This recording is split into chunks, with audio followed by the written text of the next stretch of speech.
The Battle of the Somme was launched on July 1st, 1916, and its main objective was to break the stalemate on the Western Front. I'm walking along the Sunken Lane, which is a pre-war farm road that the British used as a key position before attacking the German fortified position across no man's land. So the Sunken Lane is a trench-like road where British troops prepared for the charge. This location became immortalized through the filmmaker Geoffrey Malins, who captured at this moment the faces of the men about to step into history. And it is some of the most outstanding footage and powerful footage taken during the war, because it's authentic. The Malins film shows the human cost of war. British troops, many in their final hours of their life, getting ready to go over the top. So on the morning of July 1st, 1916, soldiers came through a tunnel over here on the other side of the Sunken Lane.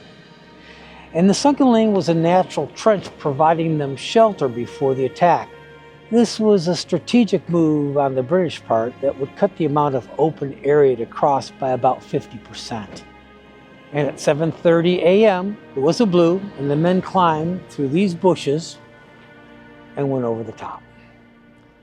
The Sunken Lane became the starting point for an assault on the German positions that were heavily fortified and largely untouched by the British bombardment. Despite the bravery, many of the soldiers were shot down by machine gun fire in the first minutes after going over the top. They never reached the enemy lines.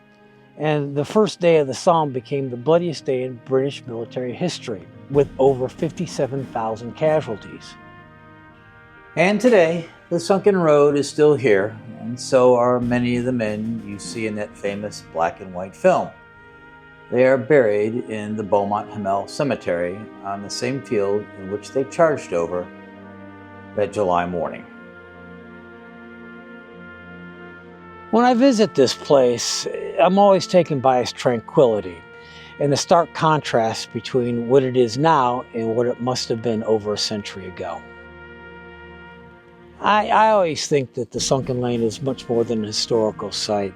It's a place of remembrance, and it tells the story of courage, sacrifice, and through the film taken here, it shows the faces of the men who made that charge.